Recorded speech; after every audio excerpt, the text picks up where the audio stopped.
existem algumas profissões, existem algumas culturas, tudo isso. Só que com certeza uma profissão que existe hoje não existia naquela época, era o digital influencer, né? Poderia ter alguma coisa parecida com isso, pessoas que davam, influenciavam os outros, mas um influenciador digital não existe. Porém, essa ideia de pessoas que influenciam pessoas, de quando existe gente, existe isso. É uma profissão que para alguns parece estranha, para outros é até desejável, né, hoje em dia. A coisa de você ser pago para estar dizendo que você gosta para outras pessoas. Para estar dizendo que você assistiu, que você comeu, qual é a roupa que você está vestindo, e as pessoas vão te pagar por isso. Minha pergunta então essa noite para a gente começar é: quem é que te influencia? O que é que tem te influenciado? Porque a ideia de que você não é influenciável é enganosa. Todos nós somos influenciados por alguma coisa, por alguém, por a nossa época.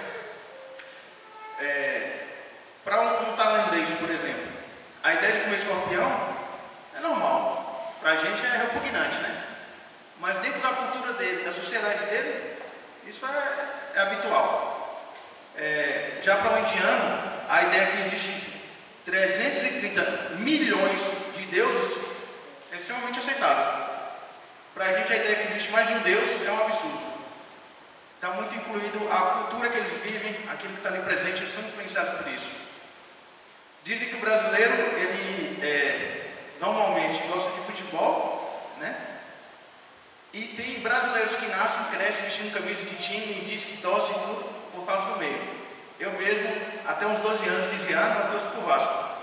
Hoje em dia deve ser até vergonha dizer que torço por Vasco, né? Tanto que nem digo mais, eu tenho uma simpatia pelo Vasco, eu gosto do design deles, eu gosto da cultura do Vasco, mas não entendo futebol. Mas parece até que eu sou um ponto fora da curva. O quê? Você é homem e não gosta de futebol no Brasil? Então você não é um brasileiro tipo. Porque o brasileiro tem que gostar. Parece que é da cultura.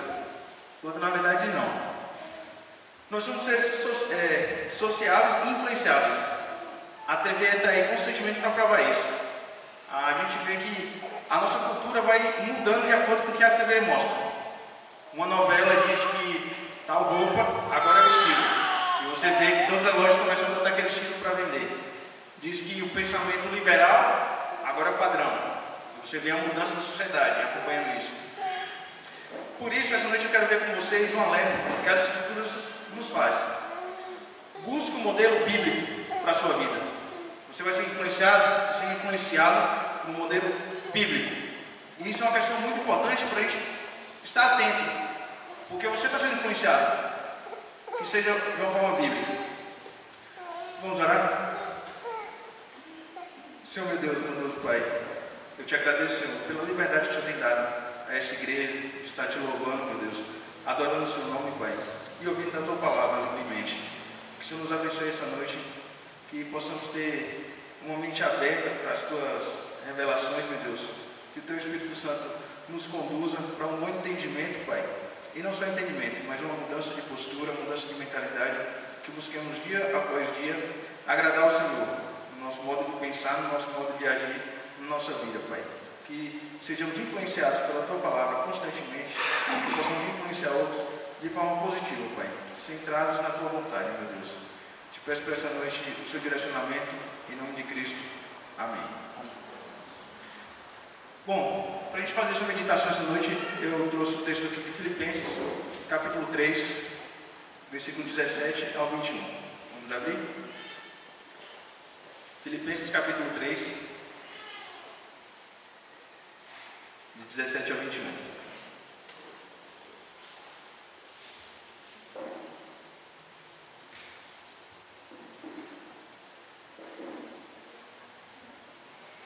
Filipenses 3, 17 a 21. Diz assim o texto: Irmãos, sigam unidos o meu exemplo e observem os que vivem de acordo com o padrão que lhes apresentamos. Pois, como já lhes disse repetidas vezes, e agora repito com lágrimas, há muitos que vivem como inimigos da cruz de Cristo. O destino deles é a perdição. O seu Deus é o estômago e eles têm orgulho do que é vergonhoso. Só pensam nas coisas terrenas. A nossa cidadania, porém, está nos céus, de onde esperamos ansiosamente o Salvador, o Senhor Jesus Cristo. Pelo poder que o capacita a colocar todas as coisas debaixo do seu domínio, Ele transformará os nossos corpos humilhados, tornando-os semelhantes ao seu corpo glorioso. Eu queria analisar 3 pontos aqui fundamentais para a gente pensar sobre essas influências. Primeiro, um contexto simples, um contexto básico aqui. Filipenses é uma carta escrita pelo apóstolo Paulo à igreja de Filipos. Ela tem um propósito de encorajar a igreja a permanecer fiéis à sã doutrina, e ela é muito reconhecida, as pessoas falam muito dela sobre a questão da alegria, porque é uma carta que traz muito esse tema e muitas vezes é dito, né? Alegre-se, a alegria. Porém, um resumo que eu faria da carta de Filipenses: a alegria mediante a permanência fiel à sã doutrina. Não é uma alegria vazia, uma alegria sem uma explicação. A sã doutrina, a fidelidade à revelação de Deus vai produzir essa alegria. Busca essa alegria dessa forma. Assim como outras igrejas naquela região, naquele período, ela estava sofrendo muito com a influência de outros pensamentos. Judeus que insistiam que aqueles que tinham se convertido ao cristianismo adotassem também práticas judaicas, né? Tinha sempre aquela coisa: é importante você crer em Deus por salvação, mas também circuncisão, mais sacrifício, mais alguma coisa. Da mesma forma, nessa época existia, como o Diaguinho pregou aqui alguns domingos atrás, um oposto a isso, que era: você não precisa de mais nada, você está livre de tudo. Você tem uma liberdade em Cristo de doutrinas e tudo. Uma certa era uns libertinos. Eles viviam, aproveitavam de forma errada essa liberdade que existia em Cristo. Então Paulo orienta a igreja aqui, que era uma igreja sadia, a igreja estava caminhando bem, a permanecer fiel à sã doutrina. Era necessário que eles tivessem um entendimento do que era o correto, qual era o padrão a ser seguido. Depois de discorrer aqui na carta, Paulo chega nesse ponto: irmãos, sigam unidos o meu exemplo e observem os que vivem de acordo com o padrão que lhes apresentamos. A gente já percebe então, irmãos, Paulo está falando com quem? Com crentes convertidos, certo? Com a igreja, com aqueles que tinham a mesma fé que ele. Dessa forma ele poderia chamar de irmãos. Sigam unidos. Eu gosto muito da questão, como a Escritura ela traz muito essa questão da unidade de pensamento, né? De um só pensamento, uma só verdade, um só ponto de vista.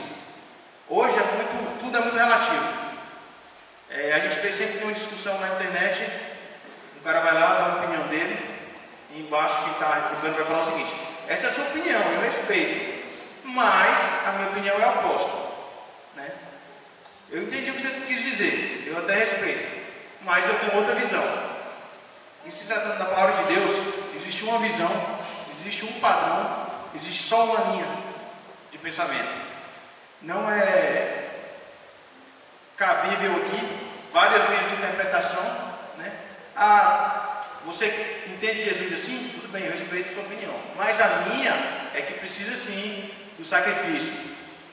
Você acha que só fé em Cristo é suficiente? Eu respeito a sua opinião, mas a minha é que é preciso guardar o sábado, senão não vai para o céu. A Bíblia não dá espaço para isso. Ela exige uma unidade de pensamento, e essa unidade é o padrão bíblico. O que está revelado, esse é o padrão, e é esse que Paulo está dizendo: sigam unidos o meu exemplo, e observe os que vivem de acordo com o padrão que lhes apresentamos.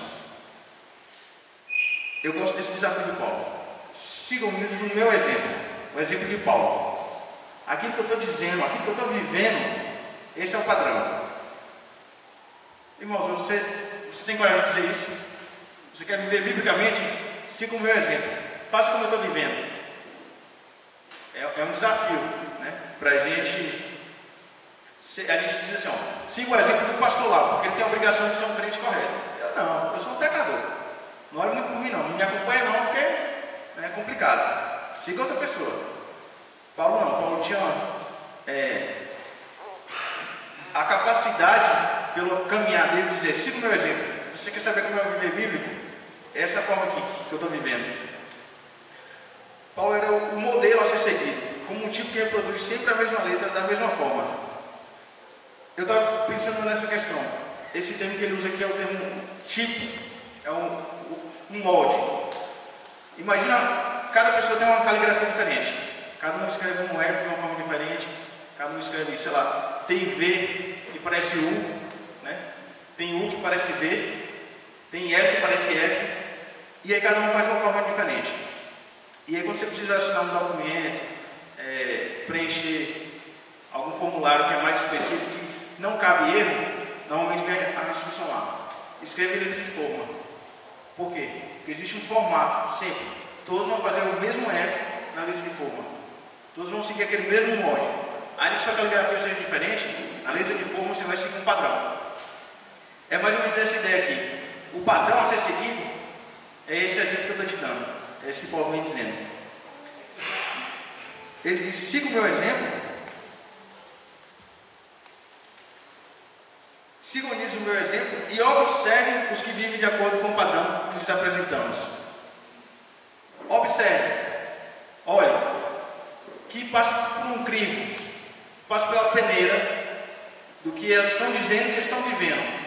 O padrão que eles estão vivendo passou pelo seu crivo ali, passou pela peneira da palavra de Deus e foi aprovado. Este é um padrão a ser seguido também. Paulo não está dizendo aqui, ó, só existe eu. O único homem santo nessa terra sou eu. Existem outros, mas é necessário que passe por um crivo, é necessário que passe por uma observação, por uma análise.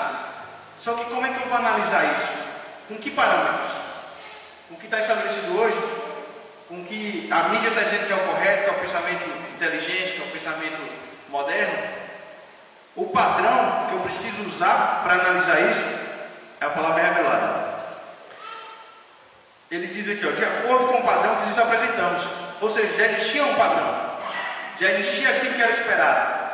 Já existia aquilo que deveria ser sabido que o cristão apresentava. As características de um cristão. Existe muito essa ideia de que o cara está na igreja de domingo a domingo. Ele cita mais versículo do que ninguém. Aquilo é um crente. Ele já leu a Bíblia umas 30 vezes, só esse ano. Porque a leitura dele é bem dinâmica, né? Para ler 30 vezes em um ano, o cara tem que ser bom de leitura. Aquilo é um crente. Olha só que padrão que ele tem. E você vai analisar a vida dele. Você vai analisar como é que ele se comporta, como é que ele é no dia a dia, como é que ele lida com a esposa dele, como é que ele lida com os negócios dele. E você vai ver, não, ele até sabe, mas não vive. Então não foi aprovado. Porque, irmãos, o que foi revelado aqui é para mudança de vida, não é para conhecimento intelectual. Não é para você sentar na mesa e discutir e falar como você conhece, quem foi que escreveu o livro tal, quem foi que escreveu a carta tal, para que propósito. Se aquilo não mudou a sua vida, é só intelectual. Se aquilo não atingiu o seu espírito a ponto de mudar o seu padrão de pensamento, a te colocar nos caminhos de Cristo, no molde de Cristo, é bobagem, é desnecessário. É necessário que a gente tenha esse entendimento de quais são os padrões exigidos para o cristão, para que a gente possa observar. Esse é um bom exemplo. Esse é um exemplo a ser seguido. O nosso próprio espírito identifica. Você fica, de certa forma, envergonhado quando você tem uma atitude contrária à palavra diante de alguém que conhece, que age da forma correta. Aquilo te incomoda, você fica envergonhado. Poxa, é assim que eu deveria estar agindo. Esse é o padrão. É isso que está faltando na minha vida.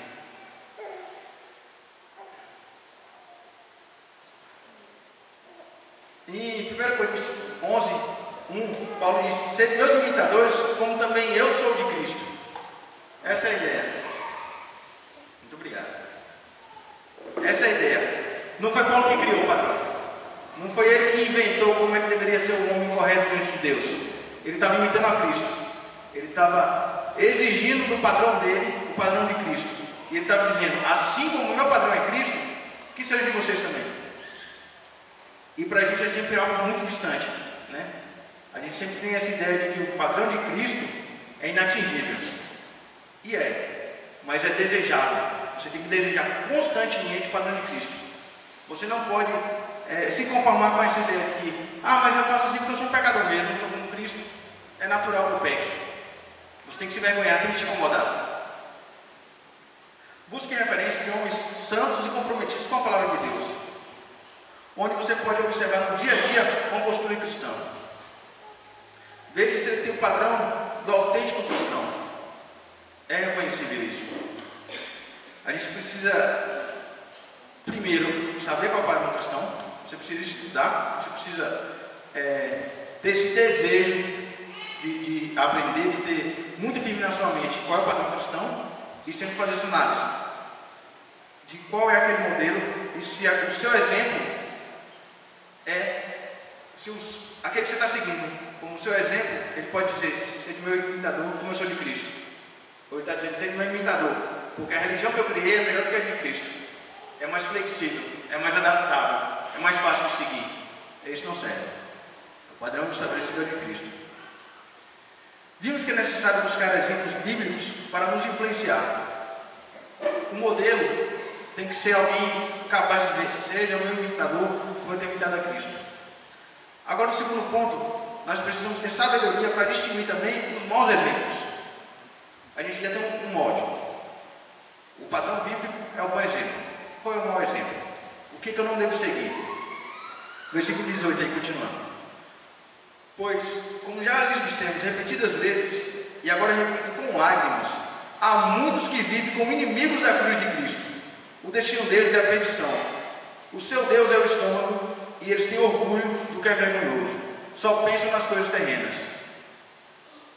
Aqui a gente já tem uma imagem oposta do que Paulo estava dizendo. O padrão que ele tinha, existe também um outro padrão, um padrão vergonhoso.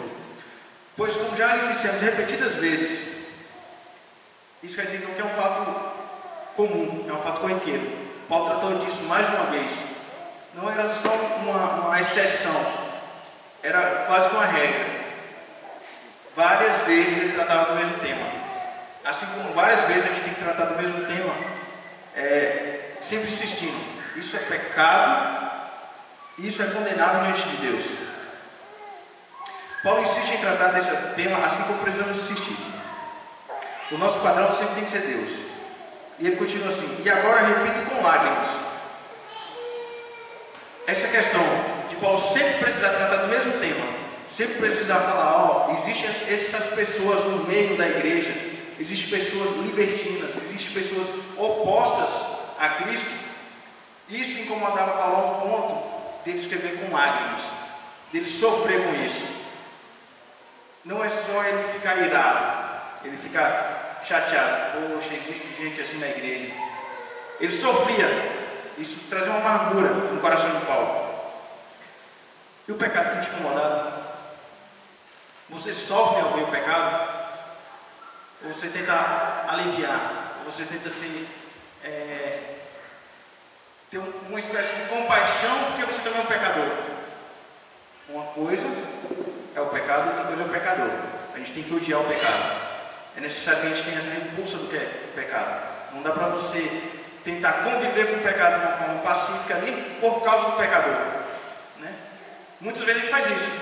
Eu gosto tanto daquela pessoa que eu vou até relevar esse pecado aqui, porque ele é uma pessoa boa, é uma pessoa amorosa, uma pessoa com quem eu convivo. É necessário que a gente tenha esse sofrimento, que a gente se derrame em lágrimas ao ver o pecado dentro da igreja, principalmente. E ele ainda diz aqui que há muitos em oposição à ideia de que há poucos que realmente servem ao Senhor. Isso é uma oposição à ideia da porta estreita, né? Existem muitos seguindo aquele caminho mais largo, o caminho do pecado. Existem muitos que vivem como inimigos da cruz de Cristo, muitos que praticam diariamente, não é alguém que às vezes realmente peca, que é uma coisa que não é habitual. Ele está dizendo que pessoas que têm a prática de vida constante no pecado. É uma realidade, é um modo de pensar dessas pessoas. Elas pensam de forma pecaminosa. E elas vivem como inimigas da cruz de Cristo. Observe esse ponto. Elas vivem como inimigas da cruz de Cristo. Não é necessariamente inimigas de Cristo. Porque normalmente a gente pensa o seguinte: pessoas ruins, pessoas pecadoras que vivem na prática do pecado, estão lá no mundo, distantes, jogando pedra na cruz e falando mal de Jesus para todos os cantos.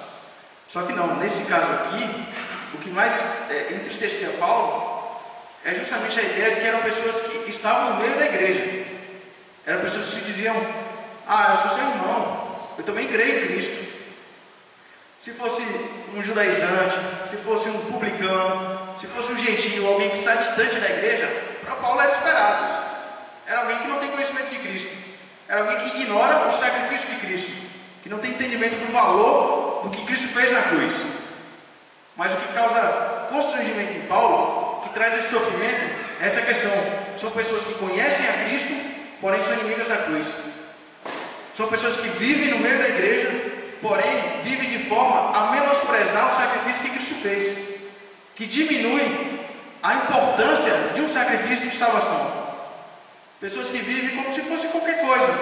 Cristo é um grande mestre, Cristo foi um bom homem, mas essa coisa de cruz, de necessidade de crer no sacrifício de Cristo para a salvação, bobagem. Essa é a mentalidade dessas pessoas, essa é a mentalidade de quem vive dessa forma. São aqueles que dizem crença em Cristo e ignoram o valor da seriedade desse sacrifício como perdão de pecados, não valorizam a salvação recebida. Veja a postura de Paulo em Gálatas 6,14 aqui. Qual é a postura de Paulo diante do sacrifício de Cristo?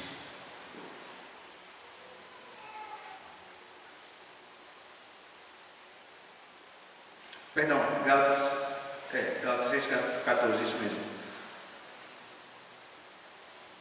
Diz assim: quanto a mim, que eu jamais me glorie, a não ser na cruz de nosso Senhor Jesus Cristo, por meio da qual o mundo foi crucificado para mim, e eu para o mundo. Se existe um motivo de glória para a gente, se existe um motivo da gente de glória para Cristo, um motivo para a gente se gloriar, para a gente ter prazer, é no sacrifício de Cristo na cruz. Isso é de importância tremenda. É o plano de Deus para a remissão dos nossos pecados. É o que nos possibilita chamarmos a Cristo ali de nosso Salvador, de nosso Senhor. A cruz é o nosso foco, é onde a gente tem que estar com a nossa mentalidade. E para algumas pessoas isso é banal, para algumas pessoas isso é balela. E isso incomodava Paulo dessa forma. Esses aqui são libertinos antinominianos, que não é difícil de pronunciar, principalmente para mim, que de certo modo estavam ligados à igreja. Eles interpretavam mal a liberdade de Cristo. Eles consideravam a liberdade de toda a restrição moral. Simplesmente as leis não se aplicavam mais, a doutrina de Cristo não se aplicava mais, e eles viviam de acordo com a sua própria vontade. Eles entendiam, esses libertinos, que a vontade deles, que o desejo do coração deles era a direção que Deus tinha estabelecido. Vocês conhecem alguém assim? Vocês conseguem imaginar dentro da igreja pessoas que acham que o que eles esperam de Deus é a verdade? Pessoas que dizem comumente assim: eu só estou em busca da minha felicidade, e Deus quer que eu seja feliz, por isso eu vou largar meu casamento, por isso eu não posso mais ir na igreja que está me atrapalhando. Pessoas que seguem a sua própria mente, né? Os seus próprios padrões que ele mesmo estabeleceu, e determinam que isso é da vontade de Deus. Por quê? O que é esse negócio de doutrina? O que é esse negócio de verdade revelada? Isso não se aplica mais. Eu tenho a liberdade de fazer o que eu quiser em Cristo. Cristo me libertou, quando não é essa a verdade. O destino deles é a perdição. No versículo 19: o seu Deus é o estômago, e eles têm orgulho do que é vergonhoso, só pensam nas coisas terrenas. Vejam só, Paulo vem falando sobre salvação em Cristo, e ele diz o seguinte: o destino desses que estão no meio da igreja, que estão vivendo de qualquer forma, que estão ignorando o sacrifício de Cristo, é a perdição, não é a salvação. É o oposto novamente. Ele está fazendo uma distinção. Ele indica que uma danação, destinados ao inferno. A pessoa simplesmente ignora o sacrifício de Cristo. Ela acha Cristo bonito, ela acha Cristo atraente, é agradável o discurso de Cristo, mas o sacrifício de Cristo, não, isso não afeta essas pessoas. O seu Deus é o estômago. E aqui um parêntese: as pessoas dizem que crente não bebe. mas come é uma beleza, né? Tem essa preconceito contra cristão. Mas aqui não está tratando necessariamente dessa coisa do estômago, de você. Não é que o Deus deles é comida, está com a barriga cheia. Aqui está mais relacionado à questão das paixões e sensualidades. Eles são dominados por seus desejos. Eles olham para o próprio umbigo. Aquelas pessoas que só olham para si mesmo, né? O meu reino é na barriga, como dizem. São pessoas que são... essa questão de paixão muitas vezes é associada a romance, né? A toda aquela ideia do que é bonito, do que é romântico, quando na verdade a ideia de paixão é sofrimento e muitas vezes até mesmo loucura. Você sai do seu raciocínio natural, você começa a raciocinar de uma forma estúpida. Essa é a ideia aqui. E assim como sensualidade, que normalmente a gente associa a sexualidade. Porém não é. Sensualidade é uma coisa, sexualidade é outra. Sensualidade é aquilo que ativa os nossos sentidos, né? Que inclusive sexualidade. Mas ele está dizendo daquilo que é atraente aos olhos, que é atraente aos ouvidos, que é atraente ao toque. Muitas pessoas que vivem dessa forma, que vivem para aquilo que dá prazer imediato, que dá prazer agora. Quantas pessoas a gente conhece que tem necessidade de farra, de bebida, né? De promiscuidade? E aí, o absurdo, tem pessoas que vivem dessa forma e no domingo vai na igreja. No domingo vai fazer, né? Vai adorar a Deus. Como pode casar essas duas práticas na mesma mentalidade? Como alguém que diz que entende o sacrifício de Cristo, que entende o valor do que Cristo fez, vive dessa forma, vive os próprios prazeres, vive atrás da satisfação da carne. Essa é a questão aqui. Eles têm orgulho do que é vergonhoso. Eles invertem os padrões morais, distorcem os valores. Eles orgulham-se de coisas vergonhosas diante de Deus, como pornografia, bebedeira, desonestidade. É muito comum em grupo de homens o compartilhamento, homens não da igreja aqui, pelo amor de Deus, compartilhamento de pornografia. Ou pelo menos de uma sexualidade. Compartilha uma foto de uma mulher linda, né? Aquela coisa toda, e tem um orgulho nisso, tem um prazer nisso, como se fosse desejar, como se fosse bonito. O quanto eu sou masculino, como eu sou macho, veja só como eu desejo mulheres. Isso é abominável diante de Deus. Isso é vergonhoso. Da mesma forma, aquela conversa de segunda-feira no escritório. Rapaz, nesse domingo eu chapei. Bebi que caí. Pra gente isso é uma vergonha. Você estava bêbado, já é vergonhoso. Você caiu de tanto beber e você está se orgulhando disso. Você está dizendo que isso é bonito, que isso é prazeroso. Essa é a ideia. Pessoas que se orgulham até mesmo porque é desonesto. Porque o brasileiro tem muito disso. Ele é mais esperto do que todo mundo. O problema não é você ser desonesto, é você ser bobo. É você ver uma oportunidade e não aproveitar. Em negócios, né? Na administração, no trânsito. Tem uma vaguinha ali, é contramão, mas tudo bem. Não tem nada a fazer aqui porque eu estou com mais pressa do que todo mundo. Dá para eu fazer isso. O sinal está vermelho, mas se eu passar não vou bater, então não vai ter problema nenhum. E aí ele se orgulha dessa capacidade dele. Olha como é que eu sou mais esperto do que todo mundo. Essa distorção, essa inversão dos valores é muito comum, até mesmo no nosso meio, quando deveria ser abominável, quando deveria ser vergonhoso diante de Deus. Eles só pensam nas coisas terrenas. E esse ponto aqui, irmãos, é o que mais me destacou. Paulo e aqueles homens que caminham de acordo com a vontade de Deus, o patrão deles era o foco em Cristo. Era um foco no que era eterno. Porém, aqueles que têm um foco no que é passageiro, no que é terreno, se distanciam de Cristo. Eles não conseguem mais enxergar valor nas coisas que vêm do alto. Não conseguem mesmo ter esperança na vida eterna. Não conseguem ter esperança na obra completa de Cristo. Justamente por isso, porque o foco deles está aqui, no que é imediato. no amanhã, quanto não hoje. 1 Timóteo 6, versículos 7 e 8.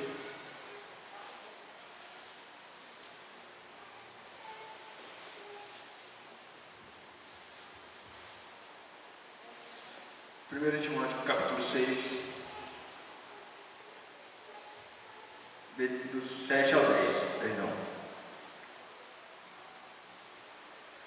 Pois nada trouxemos para este mundo e dele nada podemos levar. Por isso, tendo que comer e com que vestirmos, estejamos com isso satisfeitos.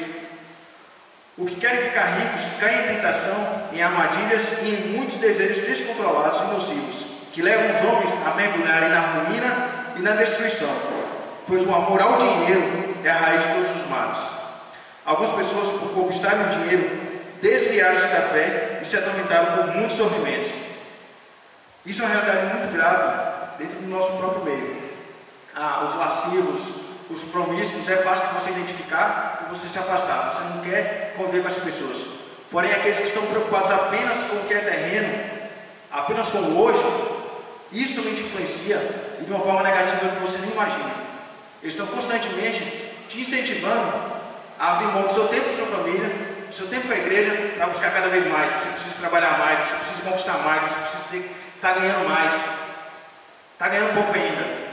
Você está perdendo muito tempo com coisas desnecessárias. Você só fica na sua casa, você está priorizando, está descansando demais. É uma realidade dos nossos dias. Essa coisa do imediato, do hoje, do agora.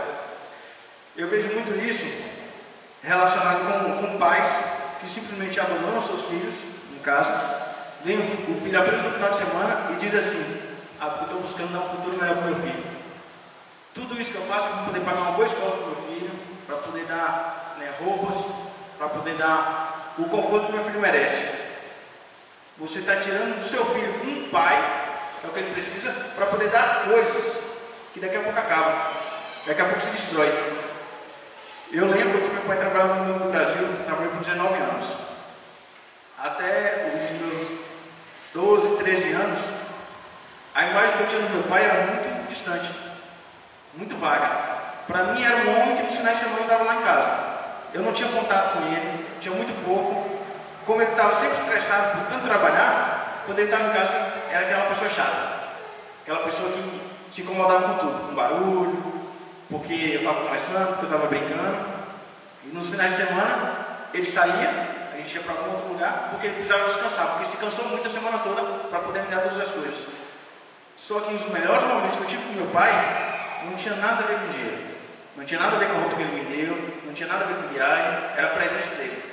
Eu vim conhecer meu pai realmente quando ele saiu do banco, quando ele passava mais tempo com a família, quando ele passou dificuldades financeiras. Porém, para mim aquilo ali, não fazia diferença nenhuma. Era comum. Não tem dinheiro, não tem as coisas. Tem dinheiro, tem as coisas. Tranquilo. Agora eu tenho meu pai. Pelo menos eu tenho meu pai. Pelo menos eu escuto as histórias do meu pai. Agora eu sei qual é o padrão de pensamento do meu pai. Agora ele está me instruindo. Ele está brigando comigo da forma certa. Está sorrindo comigo na hora certa. Está brincando de bola comigo. Eu lembro até hoje uma vez que meu pai... A primeira vez que eu vi meu pai brincando, sorrindo, ele chutou. Eu estava brincando de bola na área e ele chutou a bola e começou a brincar comigo um tempo. Para mim, aquilo teve muito mais valor do que qualquer coisa que ele tivesse me dado. Dinheiro, viagem. E quantos pais têm se enganado, achando que o filho está precisando é de dinheiro, que o filho precisa é de uma boa escola, da melhor escola. A educação é importante? É importante. Mas você precisa sacrificar a sua presença como pai para dar uma escola cara. Isso é passageiro.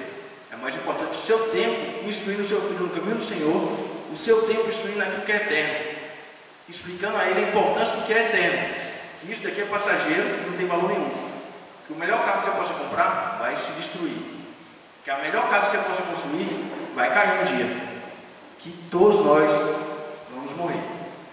E eu digo isso para mim, felizmente, porque o meu desejo é chegar logo a Cristo. É estar logo com Cristo. O incômodo é o tempo de espera. Essa semana a Thay estava brincando comigo que estava começando a nascer os cabelos brancos. Aí eu disse para ela, que bom, eu fico feliz, porque quanto mais cabelo branco, sinal que eu estou mais velho. Quanto mais velho, mais próximo da morte eu estou. e é algo contra Cristo. Porque o meu desejo é esse, é estar com Cristo. Isso daqui a gente suporta por ser necessário. Isso aqui a nossa obrigação aqui é só sobreviver até o ponto de encontrar Cristo. Com carne aqui, né? Importante. Onde está o seu foco?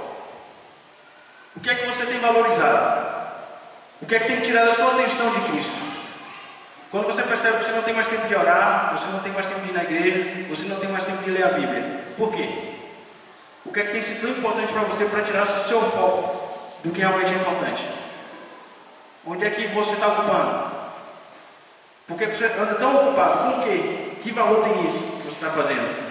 Quanto tempo você tem dedicado ao seu emprego, ao seu trabalho, às suas ocupações lá e esquecendo a Cristo, tirando os olhos de Cristo?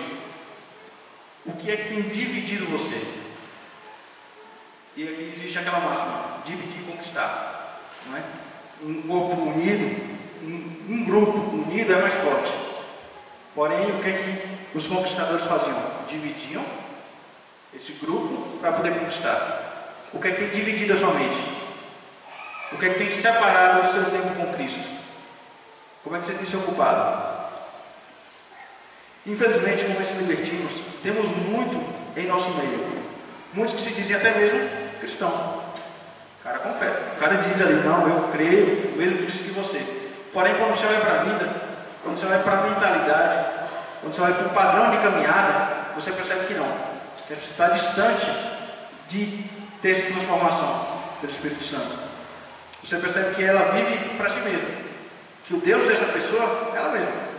Ela está vivendo para satisfazer o Deus que ela é. Ela exige alegria constante, está sempre bem baseada na fé que ela tem em si mesma. Então, irmãos, tenham cautela com esse padrão de pessoas. Tenham cautela. Não se associe, pois eles causarão influência em você. Eles vão começar a minar a sua mentalidade cristã, colocando outra mentalidade. Vão começar a te dizer: rapaz, esse negócio de Bíblia aí não é tão sério não. Isso aí foi escrito há 2000 anos atrás. As coisas mudaram. Esse livro aí, Bíblia, está preso a um tempo específico lá. Hoje em dia as coisas são diferentes. E você vai ouvir isso, alguém se dizendo cristão, como eu já ouvi. Vimos até aqui a necessidade de seguir bons exemplos e a necessidade de sabedoria para evitar os maus exemplos. Existe o que é bom, existe o que é mau. É necessário distinguir os dois. Veremos agora o último ponto desta noite: que nós sejamos o exemplo. Versículo 20. Filipenses 3:20. A nossa cidadania, porém, está nos céus, de onde esperamos ansiosamente o Salvador, o Senhor Jesus Cristo. Versículo 21. Pelo poder que o capacita a colocar todas as coisas debaixo do seu domínio, ele transformará os nossos corpos humilhados, tornando-os semelhantes ao seu corpo glorificado. A nossa cidadania,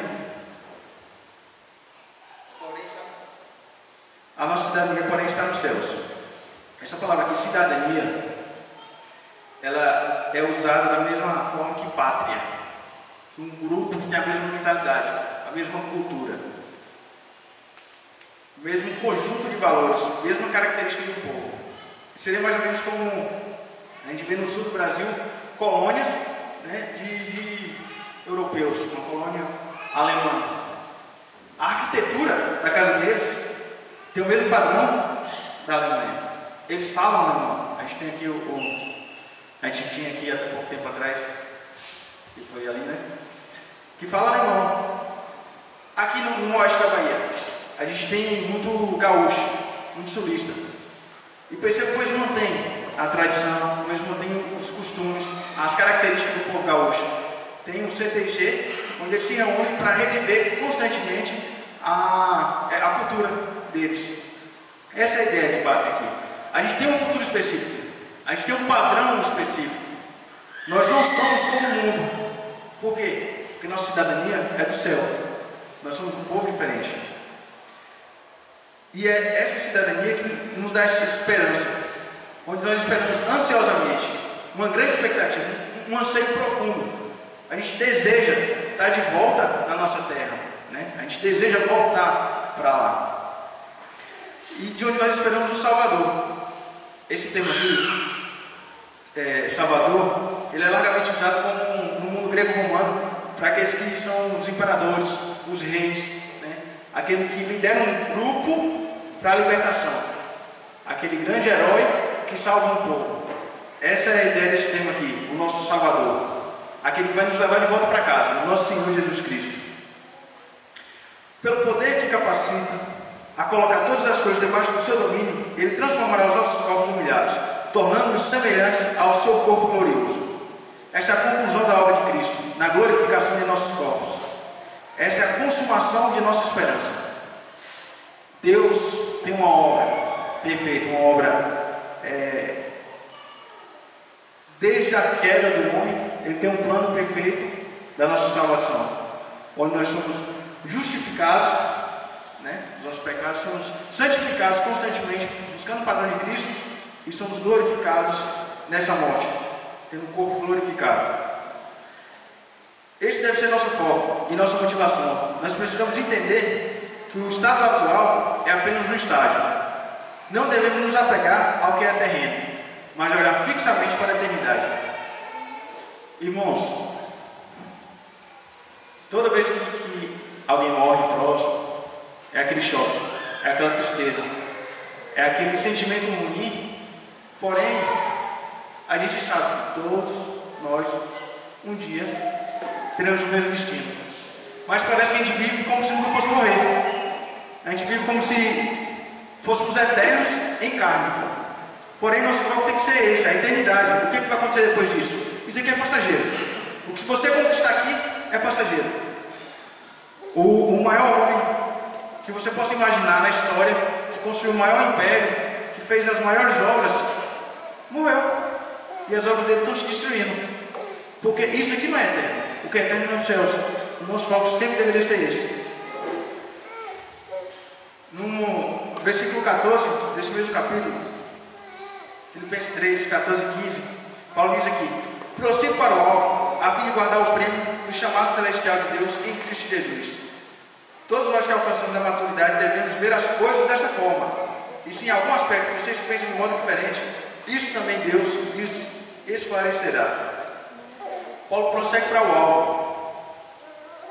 Ele vai até prossegue para o alvo para chegar ao fim e ganhar o prêmio. Olha que interessante. O termo aqui para alvo, escopo, quer dizer linha de chegada. Ele está usando aqui a referência como uma corrida. A linha de chegada, o foco dele de um corredor qual é? O Cristiano que corre, ele sabe como diz. Você foca no final. Porque se você ficar olhando para o lado, se você ficar olhando para aqui, já passou, você vai perder esse foco. Você vai perder sua concentração. Essa é a ideia de Paulo. Irmãos, foca em Cristo, foca na vida eterna. Não fica olhando o que está do seu lado, não fica olhando as coisas que já passaram, não fica olhando o que é terreno, não dá valor para o que é isso aqui, porque isso aqui é passageiro. E a premiação, ele diz aqui: prossigo para o alvo a fim de ganhar o prêmio do chamado celestial de Deus em Cristo Jesus. Qual é o prêmio? Os céus. A vida eterna. Está com Cristo. É interessante essa analogia que Paulo faz aqui, porque nos lembra também do seguinte: nas Olimpíadas dos gregos, só podia participar da Olimpíada o cidadão grego. Você não se tornava cidadão grego por participar. Era o contrário. Você só participava da corrida por ser um cidadão grego. Essa é a mesma ideia aqui. A gente prossegue para o alvo, esperando o prêmio. Não é para conquistar a nossa salvação, é para ser salvo. É porque Cristo já fez a obra dele. É por valorizar a cruz de Cristo, o sacrifício de Cristo na cruz, que você vive de modo a valorizar a vida eterna, que você vive de modo a buscar o alvo. Para refletir essa noite aqui, onde é que está o seu alvo? Está no céu ou está na terra? Onde é que está o seu coração? Nas coisas passageiras, no que vai se acabar, no que vai ser destruído, ou no que é eterno? Você está construindo para quê? Para o que está sendo destruído? Você está investindo na eternidade? Quem tem te influenciado? Quem tem sido suas influências? Talvez seja na hora de você rever quem tem participado ativamente da sua vida. quem está andando ali do seu lado, constantemente, influenciando seus pensamentos, influenciando suas atitudes, influenciando as suas escolhas, o tipo de amizade que você tem. Talvez seja hora de você analisar. Essas pessoas estão tirando o seu foco do alto, que é Cristo, estão te fazendo pensar sempre no que é terreno. Por fim, você tem sido referência, você tem exercitado sua cidadania celestial. Você pode ser reconhecido como um cidadão dos céus. As pessoas olham para você e percebem que você é diferente. Sejamos santos, pois Ele é santo. 1 Pedro.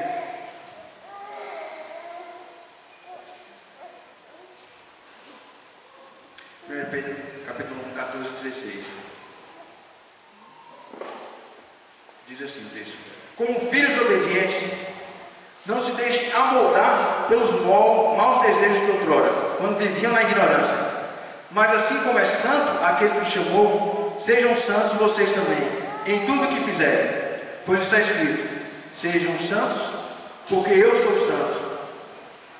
Existe um padrão estabelecido por Cristo, existe um padrão a ser seguido, existe um padrão para a gente desejar. Não se amolde o padrão desse mundo. Busque um padrão que é de Deus. Busque o que é eterno. Amém. Vamos orar? Senhor meu Deus, eterno Pai, eu te agradeço, Senhor, porque o Senhor constantemente, através do seu Espírito, nos lembra, Pai, da necessidade de olharmos para o Senhor, da necessidade de vivermos de forma a agradar e a glorificar o seu santo nome, Pai. Perdoa-nos, Senhor, porque as nossas ocupações terrenas, o nosso dia a dia, muitas vezes faz com que nós percamos o foco e comecemos a nos concentrar em nós mesmos, a buscar prazer imediato, a buscar felicidade no que é aqui, no que é terreno, esquecendo que a alegria verdadeira vem do Senhor, esquecendo, Pai, que o desejo do nosso coração sempre tem que ser buscar o Senhor, buscar o seu padrão, meu Deus. Nos incomode, Pai, nos dê sabedoria para distinguir aquelas pessoas que têm nos influenciado para mal, têm sido mau exemplo, têm sido mau testemunho, Pai, e que ainda assim nós insistimos em caminhar junto. Nos dê sabedoria também, Pai, para reconhecer aqueles que caminham de acordo com a Tua vontade e buscar, Senhor, a presença deles, estar caminhando com eles, meu Pai. E mais do que tudo, Senhor, que nós sejamos exemplos, que o Seu Espírito Santo incomode dia após dia, minuto a minuto, para que nossa conduta seja exemplar, Pai, não para a nossa própria glória, não para a nossa própria satisfação, mas para a glória do Seu santo nome, Pai. É isso que te peço para essa igreja, em nome de Cristo. Amém.